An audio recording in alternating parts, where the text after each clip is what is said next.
The funny thing about cliff diving is that in order to do it successfully, you have to be out of your mindset. This is my conversation with Kari Schwear.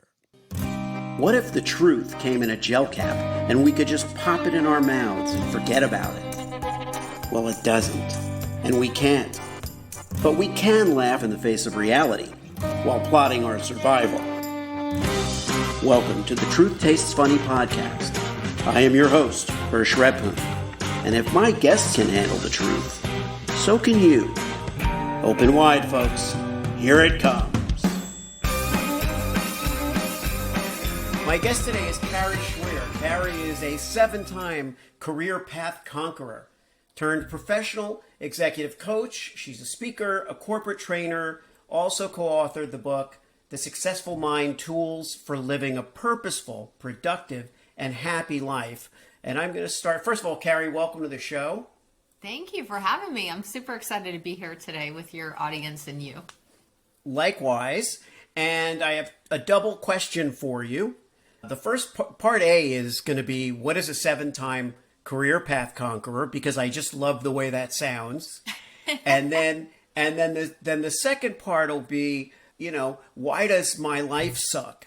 And I'm just kidding. My life doesn't suck. I'm quite blessed in that I'm able to look at life different ways, which I think is the key to happiness. Not everything being great, but looking at things a little bit differently. But I know that you've got to hear that question quite a bit. Kari, why does it suck? Kari, what can I do? Why am I blocked? Why am I stuck? But let's start with the 7-time Career Path Conqueror. I get asked this question a lot, and it's pretty simple. Since age 7, I've been searching for answers. And I felt like if I just kept finding a new career, something new to challenge me, then I'll be happy. How many people can relate to that, right? Where you say, If I just do this, then I'll be happy. And that was my story. So 7 careers to find the one that is the one, the one that I felt called to do, the one that is my passion, the one that I'm very good at. I think I'm the best in the world at. And I think that's my answer is that I think we have to sometimes keep searching until we find it. But in my case, it found me. And I think that's the lesson here is sometimes when we search so hard for something, we'll never find it. Most often we need to trust and we need to lean in to allowing things to happen for us and not to us. And when they unravel and they unfold as beautiful and gifted as mine was to me, it's the right thing. And sometimes I think we're trying so hard to do it on our own when sometimes we just need to let go and just let things unfold the way that they need to in their own right. Beautifully stated. I think that's how we know that you found your calling, because the words kind of just come to you, and it just comes from the heart. And I can definitely tell that there's a peacefulness about you in your manner. So tell me about your calling, because I want to focus on helping people this episode, because that's kind of where you're at. So let's dig into that a little bit. Yeah, well, the short version is I never thought I would have my own business, be a coach, or be sharing my story publicly with anybody. And how that all came to be was my own experience with alcohol. It started with my love affair with wine, and that started to become a problem in my life. I never identified as being an alcoholic, but I knew that I was more than a social drinker. And that was part A. There was a part B, which was even bigger, that I never loved the person in the mirror. It was one of those things where I had a hard time accepting who I was, what I was. I formed an identity about myself early on in life, and that became who I was. And my behaviors matched it. And there lies the biggest problem. So that is the problem that I solve now for others. And when I turned 50, 5.5 years ago, it was the turning point of, I was already alcohol free because I had eliminated my love affair with wine. We broke up, but I still wasn't happy. So it was trying to find who that person was. Who is that person in the mirror that I could truly, literally love and have the life that I truly love, not just look like I have this amazing life. And I think a lot of people feel that way too. From the outside looking in, people might say, wow, she has it all. She has a beautiful home. She has a great guy, my husband of 30 plus years. She drives a nice car. She's got a great family, blah, blah, blah, right? And to me, it was blah, blah, blah, because that's not how I saw my life at all. It was this deep unhappiness. Yeah. And so I was searching for that. So thank you for saying about you notice peace within me, because that is truly my gift that I give to others. That's exactly what I provide to my clients and to my audience is how can I help them feel that inner peace without the struggle? Because we try so hard. That's the problem. We try too hard. Yeah, absolutely. In your experience, where does self-love and self-disgust, or whatever we want to call it, come from? Yeah. Do you think? Oh gosh, great question. It starts before the age of 5, honestly. Things that we experience before the age of 5 really play such a huge role in our life, actually up to the age of 7, but mostly before the age of 5. We take on so much information, and during those young years, while our brain has so many neurons and everything's wiring together, we start to attach the meanings and experiences that we have in our young life to a belief. Like, oh, this is happening, so this must be true. A simple example of that is, you go to pet a dog and a dog snarls at you. You might make the decision in that moment, wow, dogs are bad. Okay, great. So now you come across another dog, and because you have this nervous energy that dogs are all bad, the dog senses that, the dog reciprocates that type of feeling back to you. Now it verifies in your mind, oh yes, this happened once, it's happened twice, it must be true. And then we keep experiencing these same types of experiences over the course of our life up into our teenage years. So we make a decision at that point that must be true. Well, the same thing happens when we're young kids and we start to socialize with others. We start to go into the school age years, and you have kids, of course, kids will be kids, and they say something, and then this is where the teasing comes in. I'm not good enough. The I'm not good enough statement is pretty much across the board for every single human. I don't think there's anybody alive that has not had that inner thought of, I am not good enough. We have all suffered from that self-limiting belief. But sometimes, and most often, Hersh, what happens is we take those beliefs and we turn them into our reality. And then what happens is that becomes our identity. And whatever we believe we are, that identity is who we truly become. We take all of that, all those beliefs, those false beliefs, and then we align our actions and our behaviors to match that. I'll give you an example in my own life. Very young, I was teased. Very young, I was picked on. And I believed that I'll never fit in. I'm not good enough. Nobody likes me, so on and so forth. And by the age of 7, I declared to my mother that I was going to be a cigarette smoker. Now, why did I do this? Because I knew it would shock the hell out of her, which it did. But I also wanted to be a rebel. I figured if I was a rebel, then it would match my own identity that I'm not good enough. And if I'm not good enough, I might as well not be good enough. And so the self-sabotaging behavior started very early for me. So yes, I did smoke a cigarette at age 7. I declared to my mother that I would be a cigarette smoker.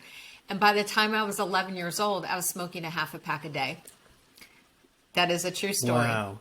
And because of that, I also declared over my life, subconsciously or unconsciously, that because I'm a rebel, I must be a bad kid. So guess what happened? I had a lot of trouble in my youth. A lot. I didn't even go to school for half of 7th grade. I got in a serious fight with someone else. They won. I did not. And some of this continued. And so I just believed, well, I'm not good enough. I'll never fit in. I went to 12 different schools in 9 years. So because I had all this limiting beliefs and this identity, well, I must be a bad kid, so I might as well be one. And this is what happens when we look at, troubled teens. They don't have hope.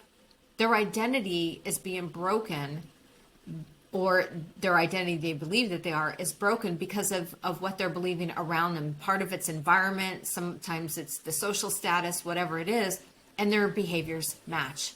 So a lot of times we carry this into our adulthood, which is exactly what I did. I've always been successful as a career person, always. Everything I've put my mind to, I've done extremely well at. That was never the problem.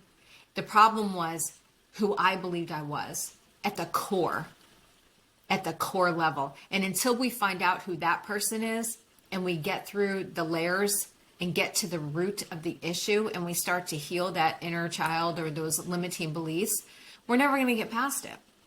And that's exactly my journey. And that's why I do what I do today. Do you have an inkling as to why some people can do extremely well in business, but fail, let's say, personally in terms of their self-love, their healthy relationship with self? What's going on there? Absolutely. I have a lot of clients that fall into that same category. They're extremely successful. I have business owners that are running 10 times $1 million companies, and they are extremely successful with their business, but internally they're struggling silently. So part of the success, what drives their success, is they're feeding that I'm not good enough at X, Y, or Z. And so if I prove myself on this level, then I should be fulfilled. And the problem with that is that outwardly success never will be able to fulfill someone at the core level what they're truly looking for, which is to be at peace and at calm and ease so they can like that person in the mirror, let alone love the person in the mirror. And that's heavy talk, especially most of my clients are male. So most men don't want to hear like, oh, I don't love myself. I can't love myself in the mirror. That's not language that they would use. But that's truly what's happening. They don't feel good about themselves. A lot of times they may have had a broken relationship with their parent, particularly their mom or their dad, depending. They may have been an only child or a sibling of, rivalry in the relationship. And then what happens, like I mentioned, when we have these experiences that we have over and over again, it becomes concrete evidence. Well, that must be true. And that's not always the case. When we get told something over and over again and it's repeated, we naturally believe that that's true, but that's not always the case. So we really, shining a light on that is the key to it. Having the awareness is really important. That's the first step, is having the awareness. Yeah. The relationship with money is an interesting one because if you think about it, money is inanimate. It is a substitute for a human relationship. Yes. And yet you can interact with it, you can acquire it, you can use it for all kinds of amazing things that make you feel good. There's a lot of good things, but the one thing that doesn't happen is you don't have an exchange of emotion with the money. The money doesn't cry. The money doesn't demand that you do something. You can be tough with money. You can throw it away and you can grab it and you can steal it and you can give it.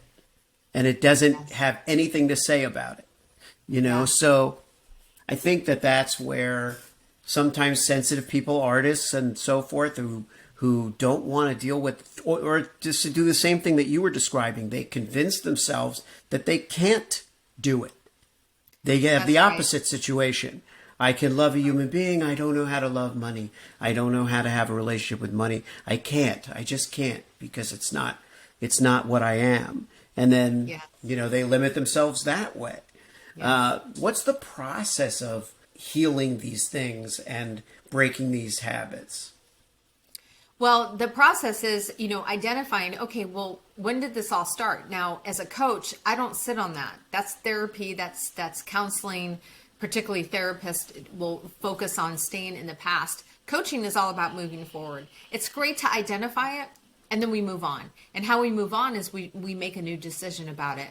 So as soon as, I'll give you my own example because I don't want to call anybody out, but for myself, it was because I always had this identity, this label for myself.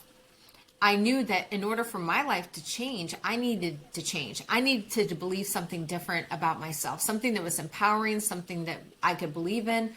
And when I worked with my very first coach, he's the one who really empowered me to take on this new identity that I could be a business owner, that I too could be a coach. He saw something in me that I couldn't see. And he stated to me when we worked together several years ago, Kari, I think you're going to share your story with the world one day. And I was like, dude, you're smoking some serious crack, because that's never going to happen. Never in a million years am I ever going to go publicly on anything. Well, ironically, if you Google my name, pretty much you can read my story just about everywhere. I tell everybody what's, my story in general. And there's not much to hide, so to speak. But I think it's claiming a new victory over yourself and stepping into that. And sometimes it's hard to do it. Like I want to be an 8-figure business owner. Well, saying that out loud, my conscious brain says, yeah, right. Like that's never going to happen. And my unconscious is fighting it too. It's saying, yeah, right. This is what happens with affirmations when we try to say those things out loud, like I'm going to be this or I'm that. Our brain really fights with it. But the key to that is that why can't you, right? Is to allow yourself to dream and feel it. The key is about feeling it within, like, ooh, maybe I could actually do this. And also going back to that coach, he said to me, who is it that you want to be? That was one of the first questions he asked me. And without thinking about it, I don't even know how or why this came out of my mouth. But I said, I want to be a teacher. I mean, no, not a teacher. I want to be a speaker. Yeah, that's it. I want to be a speaker. I want to do a TED Talk. And then I said, and then I want to help other people. I want to do something, but I don't know what. This was way before I even had an inkling what was to come. I'd already spoken out those words, and by speaking them outwardly, I put it out there in the universe for things to orchestrate and for them to become a reality. So for me, I already knew what I wanted. I just didn't know how to do it. And I think that's the problem that keeps people stuck, is that they want something. They don't know how to go about it. So therefore they throw their hands up in the air and say, you know what? My life isn't all that bad. So I'm just going to keep going this direction. And they do. And this is what keeps them in what I refer to as a gray area, where they settle. They're in a mediocrity existence and it's not thriving. They don't find the inner peace that they're desperately seeking.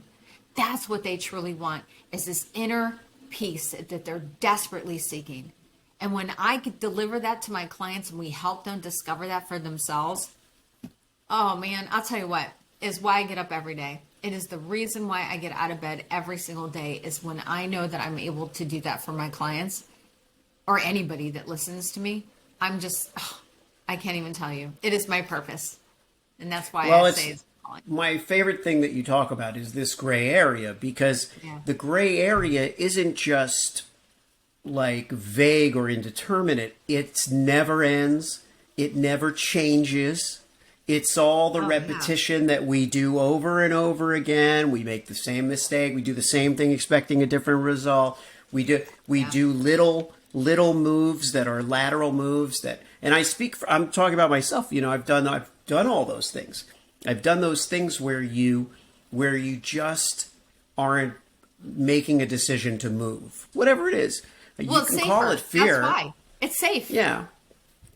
Well, it's safe, but it sucks. And it's not, it doesn't, well, the thing is, it's safe, but what maybe we've learned a little bit during this pandemic period and everything is that, you know what? Okay, the only thing that is moving is time. Time is moving. Time is slipping away. So if we're going to be in a gray area for 1 minute, that may be a minute more than we should be squandering. And I sense that in talking to friends and colleagues and people that I'm meeting on the show, that there definitely is a movement in humanity, an impetus in humanity to get out of that gray area a little bit. But I think it's different for everybody. I think, and wherever you find your nirvana, wherever you find your truth and your emotion, go there. It could be pickleball. I don't care what it is, whatever you're doing. Awesome. If you're one of the new pickleball people, great. It could be pickleball, but it is something that's tangible and real and probably a little bit uncomfortable at times. Talk to me a little bit about the comfort zone and what your experience is with that. Oh gosh. I'll tell you what, the comfort zone is like quicksand to me. It is quicksand because it literally holds people back from their potential.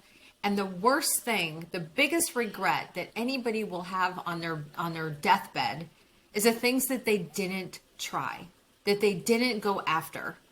We hear this all the time. I wish I would have done that when I had the opportunity.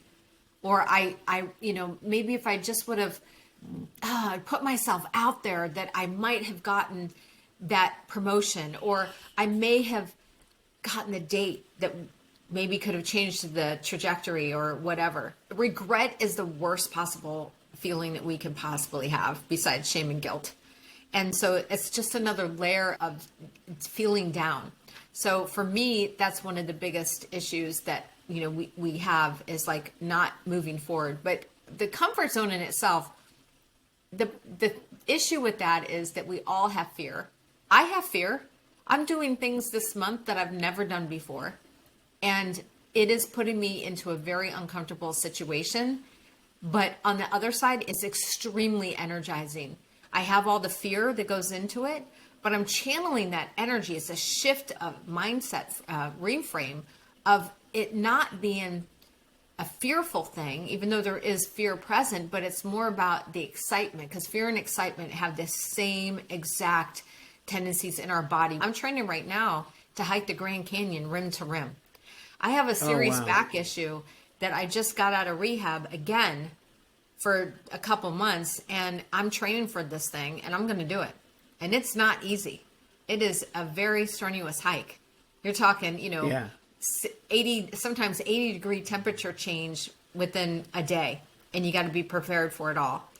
And it's going to push me and my limit to the max. But I'm trained. So that's one of the things that I'm like, oh my gosh, can I really do this? Of course I can really do it. Yeah, you can do it. Mm-hmm. I love the Grand Canyon, and I've been there many times, and and I get vertigo. So just for me to go on a path, just for me to even look into the canyon is like probably a big deal for me. But I do those things. I do those things anyway because I'm like, okay, I have to challenge that little bit of that exhilaration / fear. It's a spin thing. It's like you say, if we can spin fear into exhilaration. Yes. I was going to say, have you ever jumped off a high dive diving board? Yeah. Do you remember the very first time you did? Yes. You were probably scared to death, right? Am I right? Yes. You're standing up there going, holy and it wasn't cow. Yeah. How am I going to do this? Yeah.